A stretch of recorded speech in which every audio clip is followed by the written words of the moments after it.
কেন পা বিষয় হলো যে ফুটবলের জন্য একটা উর্বর ভূমি হলো রাঙ্গামাটি, প্রচুর খেলোয়াড় সেখান থেকে আসতেছে। ওরা কী কারণে খেলতে চাইলো না? প্লাস কক্সবাজারে খেলতে চায়, এটা কি যাতায়াতের দূরত্বের কারণে নাকি কী কারণে তারা খেলতে চাচ্ছে না?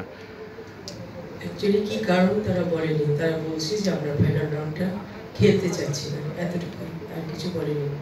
তার কি কারণ, তাদের কি সমস্যা, কিছুই বলেনি।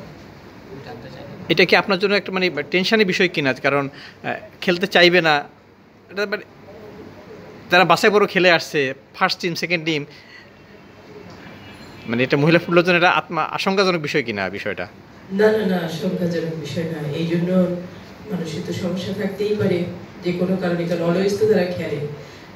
সমস্যা নিশ্চয়ই কিছু আছে যে কারণে তারা খেলতে চাচ্ছে না। তো সে কারণে একদিকে ভালো একদিকে খারাপ বলতেই আছে। কারণ একটা যখন খেলবে না তখন অন্যজনের জন্য দরজাটা খুলে যাবে, অন্য আরেকটা টিমের জন্য তারা খেলার সুযোগ পাবে। এখানে আশঙ্কার কিছু নেই। আর সমস্যা হয়তো মানুষ, আমাদের সমস্যা থাকতেই পারে। আমার একটা ছিল এই সাইডে, সেটা হচ্ছে মানে জেএফ এর সঙ্গে তো দীর্ঘদিনের আমাদের একটা পার্টনারশিপ। এরকম আর কোনো ফেডারেশনগুলোর সঙ্গে বা কোনো দেশের সঙ্গে কি আমরা করে আরো কোনো কিছুর সঙ্গে করা সম্ভব কিনা? স্পেশালি আপনার সঙ্গে তো অনেকের সম্পর্ক ভালো আছে এএফসি সুতরাং বিভিন্ন কারণে এই সুবিধাটা আমরা নিতে পারি কিনা? এরকম আরো কিছু মানে আরো কোনো উদ্যোগ আমরা স্পেশালি আমরা তো লোকালি স্পন্সর খুঁজি। এরকম বড় যে ধরনের ফেডারেশনগুলো আছে আমাদের এশিয়া হোক বা আরো আদার্স অনেক সম্পর্ক আছে, এর কোনো প্ল্যানে আপনাদের আছে কিনা বা কোনো অপশনস আছে কিনা, বা এটা নিয়ে কিছু ভাবনাটা কি শেয়ার করতেন? অ্যাকচুয়ালি এই ভাবনাটা আমার আগে থেকেই ছিল। যখন আমি তো লম্বা সময় ধরে এটা নিয়ে কাজ করে আসছি, জাপানের সাথে যে জিনিসটা আমরা করেছি সেই জিনিসটা অ্যাকচুয়ালি চায়না এবং কোরিয়া দুইটার সাথেই আমাদের করার প্ল্যান আছে, এবং ওইটা নিয়ে আমি কাজ করে যাচ্ছি। আশা করি ইন ফিউচার হয়তো সেটাও হবে।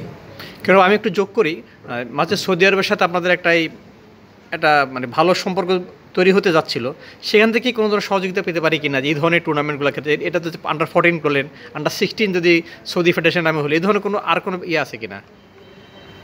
সৌদি ফেডারেশনের সাথে লাস্ট ওয়ার্ল্ড কাপের সময় আমাদের প্রেসিডেন্ট ছিলেন, আমরা মিটিং করেছিলাম। তো তখন সৌদির সাথে যে এটা ছিল যে ওরা ওদের ওখানে আমাদেরকে ট্রেনিং ফ্যাসিলিটিস বা টুর্নামেন্ট এগুলো করতে দিবে।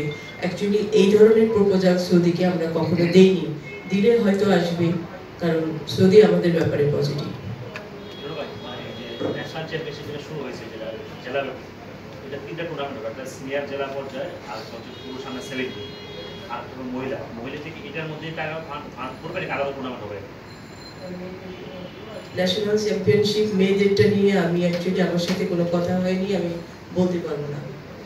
ওইটা ন্যাশনাল চ্যাম্পিয়নশিপের আলাদা একটা কমিটি আছে, তারা তো পুরুষদেরকে নিয়ে কাজ করছে। মেয়েদের টুর্নামেন্ট করবে না, এটা পুরুষ করবে, একটা মেয়ে করবে, এটা বলছে যে একটা মেয়ে করবে। মেয়েদেরটা যখন করবে তখন হয়তো আমার সাথে কথা বলবে, বাট এখনো পর্যন্ত কোনো কথা বলেনি, যে কারণে আমি ওটা নিয়ে আসলে কিছু বলতে পারবো না। কেন আমার একটা ছোট পরামর্শ, সেটা হলো যে এই টুর্নামেন্টগুলো যে হয়, এখানে অনেকগুলো গোল হয়, একটা প্লেয়ার 6-7টা করে গোল করে। আমরা যে ছবিগুলো পাই একটা টিমের ছবি পাই, বা যে পার্টিকুলার যে প্লেয়ারটা, যেমন একটা মেয়ে সাগরিকা, নতুন সাগরিকা, সে 7টা গোল করছে, মাত্র 11 বছর বয়স। তার ছবিটা পরে আমি ওদের কোচের সাথে যোগাযোগ করে ছবিটা কালেকশন করছি। যে ছবিগুলো আসলে দেওয়া হয় ওখানে, যদি পার্টিকুলার হ্যাটট্রিককারীদের ছবিগুলো দেওয়া হয় তাহলে সুবিধা হয় আমাদের জন্য। যদি পারেন একটু দেখবেন ভবিষ্যতে।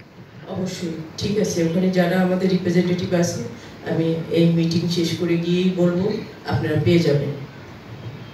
এই টুর্নামেন্ট চলাকালীন সময়ে নিশ্চয়ই বাফুফের বিভিন্ন কোচ বিভিন্ন ভেন্যুতে গিয়ে প্লেয়ার হান্টের বিষয়টা, কতজন কোচ এইটা নিয়ে কাজ করেছেন এবং আনুমানিক কতজন প্লেয়ারকে তারা জাতীয় দলের পাইপলাইনে আনার জন্য তারা কাজ করছেন, যদি একটু বলতেন। অ্যাকচুয়ালি প্রাইমারি রাউন্ডে আমাদের 6টা ভেন্যুতে 6 জন কোচ ছিলেন, তারা সেটা সিলেক্ট করেছেন। এখন ফাইনাল রাউন্ডেও কোচ থাকবে, সেও সিলেক্ট করবেন, খেলা দেখবেন। আসলে কতজন করবে এরকম কোনো টার্গেট নেই। যারা কোয়ালিফাই করবে, যাদেরকে সিলেক্ট করার মতো হবে, সেটা যদি 5 জন হয় 5 জন, সেটা যদি 50 জন হয় 50 জন, ঠিক আছে? কোনো ক্রাইটেরিয়া নেই, ক্রাইটেরিয়া একটাই, তাকে কোয়ালিফাই করতে হবে।